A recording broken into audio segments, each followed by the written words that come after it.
Okay மக்களே, நான் ஏன் இந்த அளவுக்கு கொஞ்சம் சோகமாக இருந்தேங்கிறத கடைசியாக சொல்கிறேன். எல்லோரும் மார்னிங் 3 சேனலை மறக்காமல் எல்லோரும் சப்ஸ்கிரைப் பண்ணுங்கள். இப்போ நம்ம வந்து ஃபுட் ரிவ்யூ பண்ண போகிறோம். நானும் பிரியாணி சாப்பிட்டு போர் அடிச்சிச்சு. இன்னொரு பக்கம் அதாவது பிரேக்ஃபாஸ்ட்டை வந்து டின்னருக்கு சாப்பிட்டுட்டு இருந்தேன். அதெல்லாம் ஆர்டர் பண்ணி எனக்கு போர் அடிச்சிச்சு. இட்லி, தோசை, பிரியாணி எல்லாமே வேண்டாம்.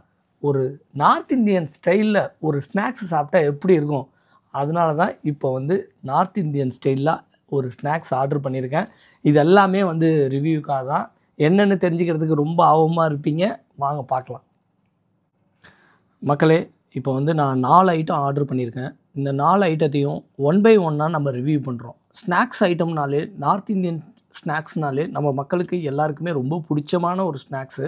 அந்த ஸ்நாக்ஸ் வந்து எந்த அளவுக்கு நமக்கு வந்து பிடிச்சிருக்கு, அதோட ருசி, அதோட ஈர்ப்பு விஷயங்கள் என்ன அந்த நார்த் இந்தியன் ஸ்நாக்ஸில் இருக்குங்கிறத நம்ம ஒன் பை ஒன்னாக ரிவ்யூ பண்ண போகிறோம்.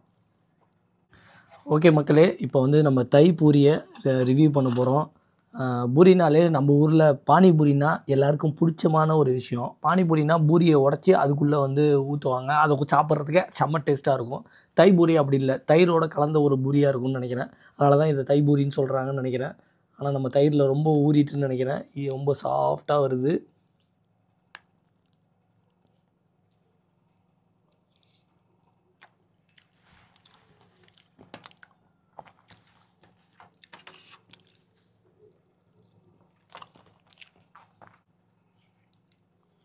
மக்களே, இப்போ வந்து தை பூரி சாப்பிட போகிறோம். தயிரில் கலந்த பூரியாட்டம் இருக்குது. ஆனால் செம்ம டேஸ்ட்டாக இருக்குது. 100 வாட்டி சாப்பிட்றேன் 100 பீஸு.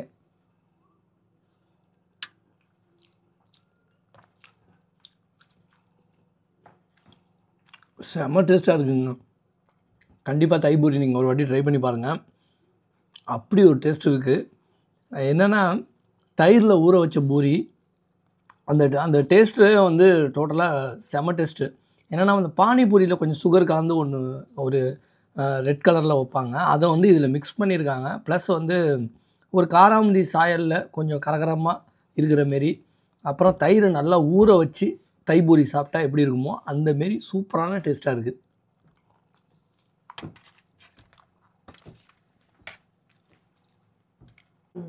மக்களே, இது என்னன்னு பார்க்குறதுக்கு முன்னாடி போயிட்டு மைக்ரோ ஓவனில் சூடு பண்ணி எடுத்துகிட்டு வந்துடுவோம். ஓகே மக்களே, நம்ம வந்து இப்போ மைக்ரோ ஓவனில் வச்சு சூடு பண்ணியாச்சு. இந்த சைடு பார்த்திங்கன்னா தயிர் இருக்குது. இங்கே வந்து பார்த்திங்கன்னா கோபி பரோட்டா, பன்னீர் பரோட்டா, இது எல்லாமே நார்த் இந்தியன் ஸ்டைலு. அதனால் நார்த் இந்தியன் ஸ்டைலில் சாப்பிடும்போது கொஞ்சம் காரமாக இருந்ததுன்னா தயிர் சொட்டு சாப்பிட்ற மாரி அவங்களோட வழக்கம் போலுக்கு, அதனால் தயிர் வச்சுருக்காங்க. இப்போ வந்து ஃபஸ்ட்டு கோபி பரோட்டாவை சாப்பிட்ற போகிறோம். ரெண்டும் ஒரே மாரி தான் இருக்குது. ஆனால் அது இந்த பரோட்டாவில் உள்ள மசாலா வச்சு நம்ம ஒரு மசாலா தோசை சாப்பிட்டா எப்படி இருக்கும் அந்த மாரி தாங்க இந்த கோபி பரோட்டாலையும் பன்னீர் பரோட்டாலையும் உள்ளே ஏதோ ஒரு மசாலா வச்சுருக்க மாரி இருக்குது. இதுக்குள்ளே பாருங்கள், ஏதோ வெஜிடபிள்ஸ்லாம் வச்சுருக்காங்க.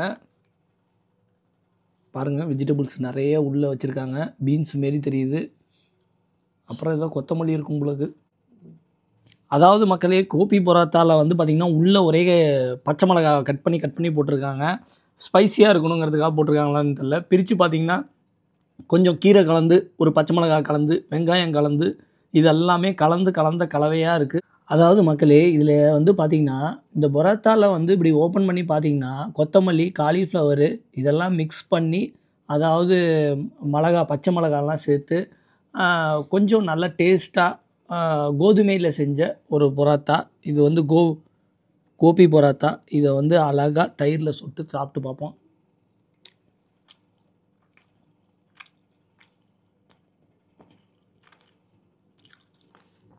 செம்ம டேஸ்ட்டாக இருக்குங்க. அருமையான டேஸ்ட்டு. ஒரு வாய் சாப்பிட்டதுக்கே இன்னும் நிறைய சாப்பிட்ணுன்னு தோணுது.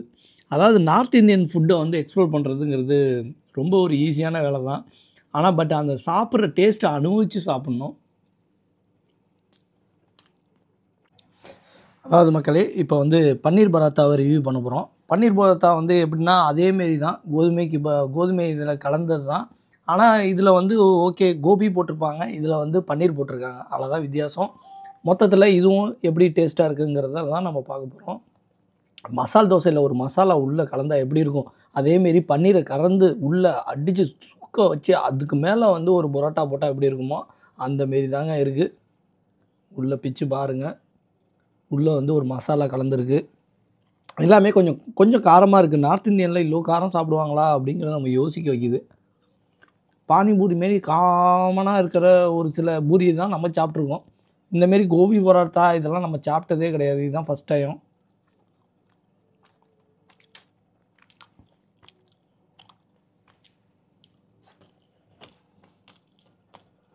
பன்னீர் பரோட்டா கூட சூப்பராக தாங்க இருக்குது. பன்னீர் பரோட்டா செம்ம டேஸ்ட்டு.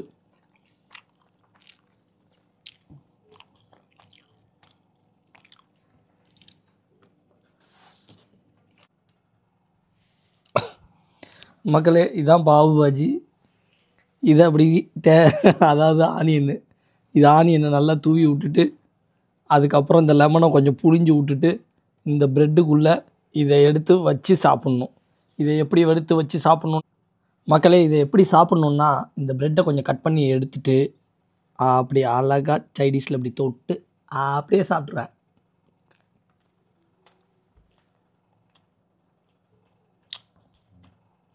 செம்ம டேஸ்ட்டாக இருக்குங்க. அப்படியே சாப்பிட்டுட்டு கொஞ்சம் ஆனியனை உள்ளே போட்டுக்கலாம். செம்ம டேஸ்ட்டு. இப்போ 4வது ஐட்டமும் நம்ம ரிவ்யூ பண்ணியாச்சு. மக்களே, நான் இப்படி எண்ணத்தில் நான் சோகமாக இருந்தேன்னா நெக்ஸ்ட் வீக்கோட இந்த இயர் எண்டு முடியுது. அது மட்டும் இல்லை, சிபிக்யூ ஆஃபரும் முடியுது. 31st இந்த சிபிக்யூ 40 ரியால் ஆஃபர் முடிய போகுது. நெக்ஸ்ட் வீக் மட்டும்தான் நம்மளால் ஆர்டர் பண்ண முடியும். அதுக்கப்புறம் ஃபுட் ரிவ்யூலாம் நான் நேராக போய் ஹோட்டலில் சாப்பிட்டு தான் ரிவ்யூ பண்ணோம். உங்களுக்கு இந்த வீடியோ பிடிச்சிருந்தால் லைக் பண்ணுங்கள், மறக்காமல் ஷேர் பண்ணுங்கள், சப்ஸ்கிரைப் பட்டனை ப்ரெஸ் பண்ணுங்கள். அப்புறம் இந்தமாரி ஃபுட் ஐட்டம்ஸ்லாம் சாப்பிட்றது நான் பண்ணுற வீடியோஸ் எல்லாமே ப்ரொமோஷனுக்காக கிடையாது. என்னோடய ஃபுட் எக்ஸ்பீரியன்ஸ். அதாவது நம்ம ஒரே டைப் ஆஃப் ஃபுட்ஸை மட்டும் நம்ம சாப்பிட்றோம். சவுத் இந்தியன் ஃபுட்டு மட்டும். அதாவது கல்ஃபில் இருக்கிறவங்க மோஸ்ட் ஆஃப் பீப்புள் பார்த்திங்கன்னா கேரளா ஃபுட்டு எக்ஸ்ப்ளோர் பண்ணுவோம். அதேமாரி நார்த் இந்தியன் ஃபுட்டு எக்ஸ்ப்ளோர் பண்ணுவோம். நேபாளி ஃபுட்டு எக்ஸ்ப்ளோர் பண்ணுவோம். இந்தமாரி நிறைய வெரைட்டிஸ் ஆஃப் ஃபுட்டை எக்ஸ்ப்ளோர் பண்ணிக்கிட்டே இருக்கணும். அப்போ தான் உங்களுக்கு டேஸ்ட்டும் ஒரு டிஃப்ரெண்ட் டேஸ்ட்டை நீங்கள் விரும்பி சாப்பிட்லாம். அதாவது சாப்பாடுங்கிறது ஒரு ஆரோக்கியம் சம்மந்தமான ஒரு விஷயம். அதை நம்ம விரும்பி சாப்பிட்ணும், அதே டயத்தில் ருசித்து சாப்பிட்ணும். அப்போ தான் நம்ம வாழ்நாளில் நம்ம சாப்பாடோட மெமரிஸே நம்ம வாழ்க்கையில் நம்ம இந்த ஹோட்டலில் சாப்பிட்டோம், அந்த ஹோட்டல் டேஸ்ட்டாக இருந்ததுன்னு நம்ம ஃப்ரெண்ட்ஸுக்கிட்ட எல்லாம் ஷேர் பண்ணுவோம். இந்தமாரி மெமரிஸ் என்றைக்குமே நம்மளை கேரி பண்ணிட்டே போகும். அதுதான் ஃபுட் மெமரிஸ். அதனால் ஃபுட்டை நல்லா எக்ஸ்ப்ளோர் பண்ணுங்கள். ஹெல்த்தியான ஃபுட்டை சாப்பிடுங்க, ஆரோக்கியமாக எக்ஸசைஸ் பண்ணுங்கள், உங்கள் வாழ்நாளில் சந்தோஷமாக வச்சுங்க. தேங்க்யூ ஃபார் வாட்சிங் அவர் வீடியோஸ். பாவ்ஜி பாவ் பாஜி பாஜி